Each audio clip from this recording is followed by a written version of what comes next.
Selamat siang, Miss Eva. Selamat siang, Bang Mamet. Halo, bagaimana kabarnya hari ini? Alhamdulillah baik.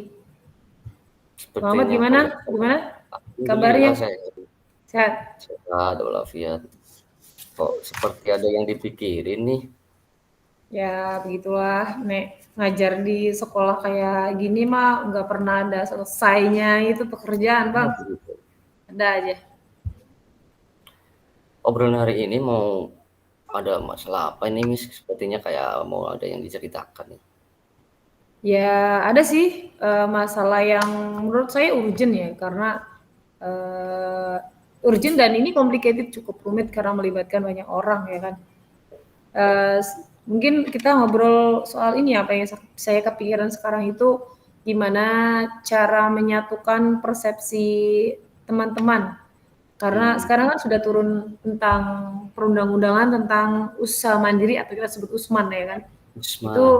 ya itu di Pergub nomor 20 tahun 2019 sebenarnya, tapi kemudian mungkin bertahap, baru kali ini akhir tahun kemarin mungkin sudah mulai disosialisasikan ke kita. Cuman kan ternyata ketika diterapkan di sekolah banyak hal-hal yang kemudian pro dan kontra, khususnya di TEFA ini. TEFA itu teaching factory di Hmm, beberapa jurusan atau kompetensi kalian ya kan. Dan itu bagaimana cara menyatukannya gitu, itu yang jadi kebingungan saya tuh di situ, Bang. sepertinya menarik sekali nih. Sebelum bercerita tentang perbub yang tadi muncul ya, ini kan berarti ada hal baru nih, saya juga baru mendengar, mungkin bisa jadi informasi juga buat teman-teman juga. Tefal sendiri itu apa sih, Miss? Kan tadi TEFA kan ya, usaha produksi, kalau usaha produksi mungkin di semua sekolah mungkin paham. ada Usman unit ini yang produksi saya, ya. nah ini Ya. Tefanya ini nih, Teva.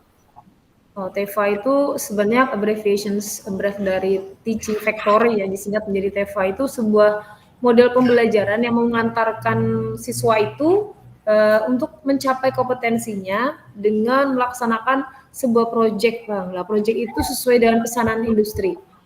Jadi standarnya itu sudah standar industri. Jadi harapannya ketika anak melaksanakan pembelajaran di bengkel masing-masing dengan PJBL, jadi berbasis pada project, dan project itu yang ada di kompetensi kurikulum anak-anak nih di bengkel masing-masing. Mhm, gitu. Ya contohnya lah, contohnya kayak misalkan orang anak mesin kan ada nih kompetensi tentang bubut gitu ya. Nah bubut itu kemudian EVA itu sudah ada seperti industri kecil dalam sekolah. Jadi kalau sekarang contohnya ini PT Barata itu kan suka memang sudah ada kerjasama dengan kita. Jadi memberikan satu job project seperti yang kita garap itu membuat roller ya. Membuat roller itu seperti bulat-bulat itu buat Hmm, part ya ya kecil ya. untuk pemasangan itu apa bentuk bendungan raksasa itu. Nah itu Mhm, ada part-part kecilnya, itu diantaranya memang itu adalah proyek yang bisa digarap anak-anak SMK yang harapannya itu sudah standar industri. Jadi sudah presisi ukurannya, bentuknya sudah sesuai, hmm, kualitas kekuatannya pun sudah oke.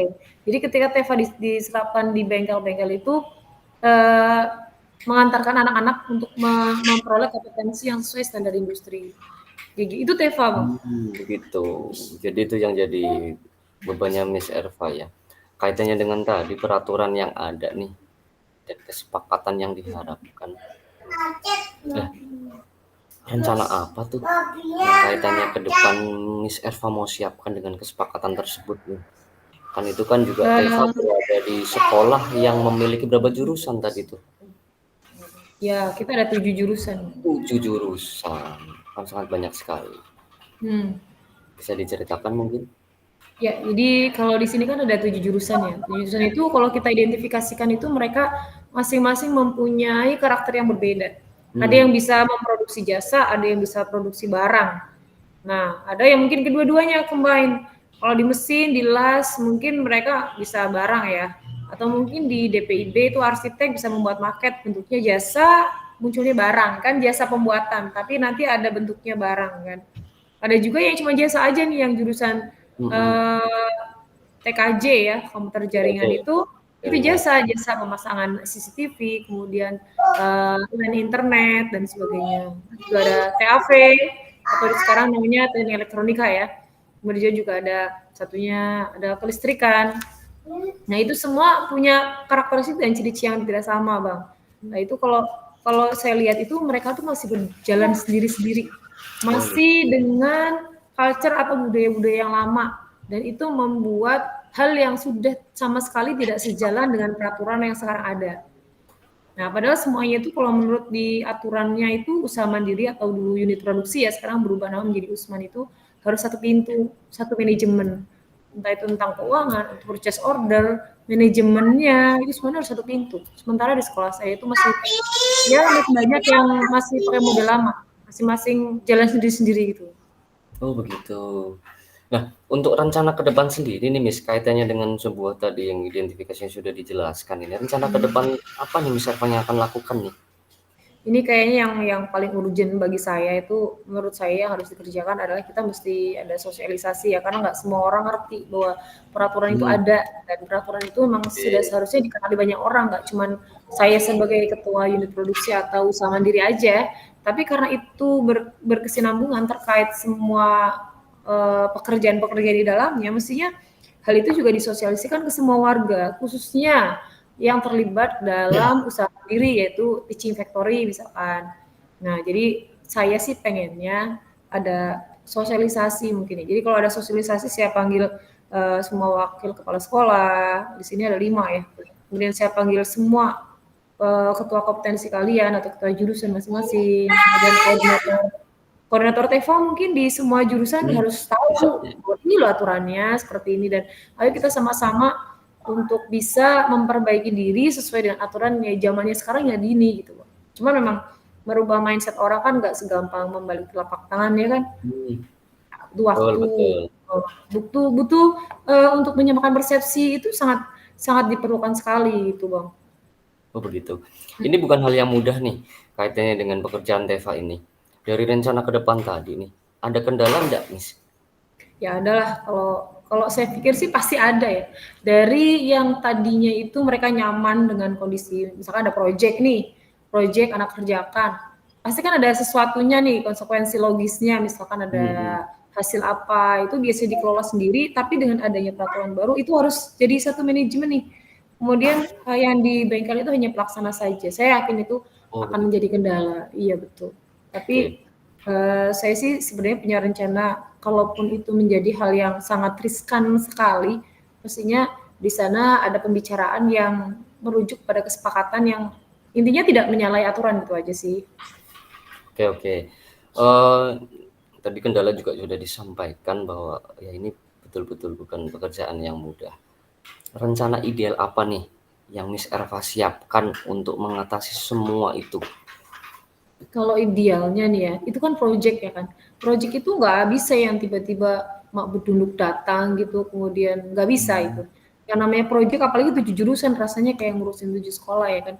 Jadi kalau seperti itu mestinya idealnya itu kita kumpul, kemudian saya sebagai ketua usaha mandiri, di bawah saya juga ada koordinator TEFA ya kan. Koordinator TEFA itu atas sepemahaman dengan saya untuk membuat program pembelajaran, project apa sih gitu loh. Masing-masing jurusan punya project apa, ayo kita kumpul dulu, project apa yang akan dibuat dalam 1 tahun ke depan. Ini anak menunya apa ini projectnya kayak gitu loh. Nah, projectnya kita buat dulu rencananya, modul ajarnya sudah jelas. Yang kedua, para TEFA itu harapannya bisa ada link dengan perusahaan, mestinya di sana juga kita membuat pemetaan nih. Artinya apa pemetaan? Ada banyak perusahaan yang mungkin sejalan sesuai dengan jurusan-jurusan tertentu kan. Dan perusahaan kan banyak. Mestinya ada pemetaan nih. Oh ini perusahaan yang paling memungkinkan kita untuk bekerja sama, untuk bisa memakai jasa kita, untuk bisa membuat produk di kita gitu loh bang. Jadi Oh ketika kita begitu, membuat Miss. pemetaan, kemudian yang ketiga mungkin membuat administrasi pembelajaran yang lebih detail. Contohnya ketika tadi ada program yang sudah jadi, mestinya disambung dengan adanya, oh ini modul ajarnya nih, oh ini job sheet-nya nih, ini SOP-nya gini nih. Nah seperti itu loh maksud saya. Ketika Oke. semua sudah clear, sudah jelas, job sheet ada, kemudian kita juga sudah punya partner yang memesan barang di kita, biasanya sih yang saya tahu, ketika ada perusahaan memesan sesuatu, nah misalkan kayak Barata pesan ke kita atau mungkin dari NKP itu memesan, kan ada ya yang sudah saya rintis itu 2 jurusan itu. Yang satunya adalah spare part Kawasaki Ninja itu, salah satunya briket itu, dibuat di kita. Nah, itu kan sudah ada job-nya nih, job disk-nya sudah ada, job sheet-nya pun sudah jelas. Nah, itu harus disiapkan. Nah, kemudian ada jadwal pengerjaan yang pasti gitu loh. Mau dibikin shift nggak nih, shift 1 dan shift 2, nyandak enggak dengan proyek yang diminta, misalkan dari perusahaan, setelah kita ada pemetaan, kita MOU, ternyata di sana, "Oh saya minta pesan 500 pieces." Nah, 500 pieces dalam waktu berapa lama? Kita bikinlah schedule yang jelas. Jadi kita, kalau saya kan jelas orang bahasa Inggris lah ya, nggak ngerti semacam itu detailnya. Cuman kalau kita manajerial ya, secara manajerial dengan tatanan yang rapi, saya akan bisa memantau dengan baik. Kemudian yang terakhir mestinya secara ideal, apapun proyek yang dikerjakan di setiap angle itu ada evaluasi, kemudian ada refleksi. Jadi ketika ada proyek-proyek berikutnya, itu pasti ada perbaikan-perbaikan setelah itu. Idealnya gitu sih menurut saya, sebagai apa sih ya, ya bisa dibilang manajemen mereka seperti itu ya. Oh, ini menarik sekali nih. Tapi ini bukan hal yang mudah. Dari 7 jurusan itu, Miss kan tahu sendiri Miss Erva kan perempuan nih. Siapa aja sih yang terlibat dalam kegiatan TEVA ini? Ya, jadi yang terlibat jelas kepala sekolah, tatanan manajerial ya Bang ya, belum ke bawah itu kepala sekolah, kemudian Wakahumas dan Wakasarpras, ini 2 nih yang saya pegang. Kalau kesiswaan enggak begitu, karena saya pakai Sarpras dan fasilitas sekolah untuk membuat suatu proyek kan. Kemudian Humas, kaitannya sama kerjasama pemetaan industri. Kemudian juga ada ketua kompetensi keahlian, di sana juga saya melibatkan koordinator TEVA di setiap jurusan. Kemudian juga ada kepala tata usaha tentunya, dan murid-murid, bahkan murid-murid itu harus tahu TEVA itu apa. Ketika mereka praktik gak asal main karena itu pesanan orang gitu kan. Kecuali bolehlah mereka trial, awal trial. Ketika trial kan perusahaan mau lihat nih, hasilnya gimana nih, trialnya oke enggak. Nah, ketika oke, nah itu baru mereka oke, sip, saya pesan misalkan 300 pieces, nah gitu. Jadi murid pun terlibat di dalamnya. Sip Itu Bang. juga ya. Sampai di titik ini nih, dari perbincangan kita nih dari awal tadi sampai ini, apa sih yang Miss Erva dapatin dari coaching hari ini nih? Ya, tadi di awal saya masih bingung ya. Ada peraturan baru, 7 jurusan yang punya culture yang tidak sama, semuanya masih manajemen masing-masing jurusan, sementara di perundang-undangan yang muncul itu harus satu pintu. Nah, itu yang tadinya bingung, alhamdulillah dengan ngobrol begini mengalir, itu kita jadi punya ide ya. Ya, mensosialisasikan, kemudian kita juga membuat kesepakatan yang kemudian tadi idealnya muncul begitu saja ya, mulai dari program, kemudian apalagi tadi pemetaan industri, kemudian pembuatan administrasi pembelajaran, mengalir aja gitu ya sampai terakhir. Mungkin mudah-mudahan saya bisa menjalankan itu menjadi satu referensi baru deh. Itu yang saya dapat. Alhamdulillah, terima kasih. Terima kasih Miss. Tapi sayangnya waktunya sudah habis nih. Oh gitu ya. Mungkin kita kapan-kapan kita ngobrol lagi dari hasil percakapan hari ini. Mudah-mudahan nanti saya tunggu hasilnya ya. Semoga Oke, siap. prosesnya bisa dilaksanakan dengan baik. Tetap semangat, sehat selalu. Saya tunggu 3 bulan ke depan. Nanti kita mungkin ngobrol lagi tentang TEVA ini. Sukses selalu buat Miss Erva. Selamat siang. Selalu jaga kesehatan. Terima kasih Miss Erva. Sama, terima kasih. Assalamualaikum warahmatullahi wabarakatuh. Waalaikumsalam warahmatullahi wabarakatuh.